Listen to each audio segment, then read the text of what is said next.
Hello friends, I welcome you in lecture number 12 on infinite series. In this lecture, we will talk about absolute and conditional convergence of a given series. So first we understand what is absolutely convergent series. So if we have any series, say sigma an, then this series is said to be absolutely convergent if the series obtained by taking absolute values of each term is convergent. That is, sigma an is absolutely convergent if sigma absolute value of an is convergent.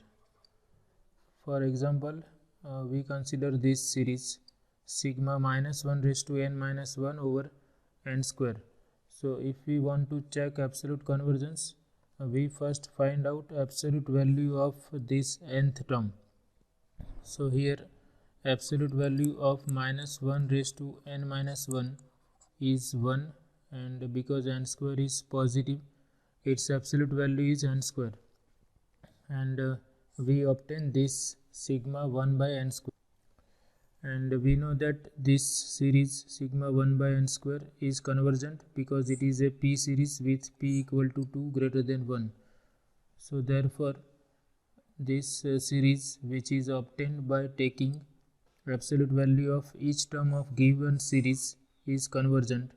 Therefore given series is absolutely convergent. So we will remember this definition. If sigma absolute value of an is convergent, then sigma an is called absolutely convergent. Now we have another convergence test using this concept. That test is known as absolute convergence test. So this test says that if series is absolutely convergent, that is, if sigma absolute value of an is convergent, then sigma an is also convergent. So this means if our series is absolutely convergent, then it is always convergent. So we can use this absolute convergence test to decide the convergence of some series which we cannot decide using the tests which we have discussed so far. So this is also useful result. Absolutely convergent series is always convergent, or if sigma mod an is convergent, then sigma an is also convergent. So here we consider one example. Discuss the convergence of the series sigma sin n over n square, n equal to 1 to infinity. Now for this series we cannot apply the convergence tests which we have discussed so far, because this is not positive term series. So here we cannot apply ratio test, root test, comparison test, or integral test. So because of this sine function, there will be infinite number of negative terms also. So this series is not a positive series. So we try absolute convergence test. So for that, first we find out the series which is obtained by taking absolute value of each term. So that is absolute value of sin n by n square, which is equal to absolute value of sin n over n square. Now we know that absolute value of sin n is always less than or equal to 1 for all n. So therefore this quantity is less than or equal to 1 by n square for all n greater than or equal to 1. So here we can apply direct comparison. Absolute value of sin n by n square is less than or equal to 1 by n square. Therefore sigma mod sin n by n square is less than or equal to sigma 1 by n square. And we know that sigma 1 by n square is convergent.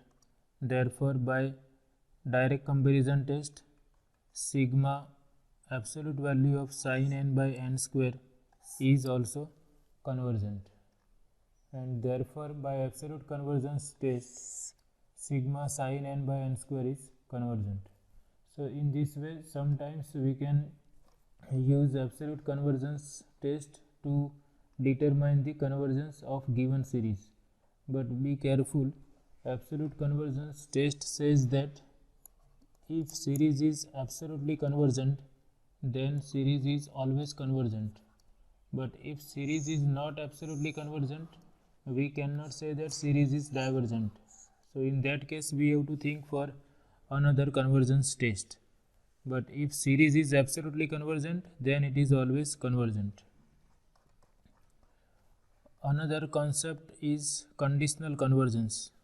So conditionally convergent series is that series which is convergent but it is not absolutely convergent. So if series an is convergent but if sigma mod an is divergent then series an is known as conditionally convergent series. So a convergent series that is not absolutely convergent is known as conditionally convergent series. So we consider one example. Here we are asked to check whether this series is conditionally convergent or not. So we have discussed this series in previous lecture. It is an alternating series known as alternating harmonic series, and here we can apply Leibniz theorem to check the convergence of this series. So if we compare this series with standard form of alternating series sigma minus 1 raised to n minus 1 times bn, then here bn is 1 by n, and bn is positive for all n, and also we know that n plus 1 is greater than n for all n. So therefore 1 over n plus 1 is less than 1 by n for all n. Now bn is 1 by n, so bn plus 1 is 1 by n plus 1. So this is n plus 1th term, this is bn. So that means these bn's are decreasing. So that satisfies the second requirement of Leibniz theorem. And third requirement is limit of bn must be 0. So here bn is 1 by n and limit of 1 by n as in n tending to infinity is 0. So all the three conditions of Leibniz theorem are satisfied. Therefore this series is convergent by Leibniz theorem. Now we check its absolute convergence. For that we consider absolute value of each term. So this is equal to sigma 1 by n, and this is harmonic series which is divergent. So therefore given series is convergent but it is not absolutely convergent. So this series is conditionally convergent.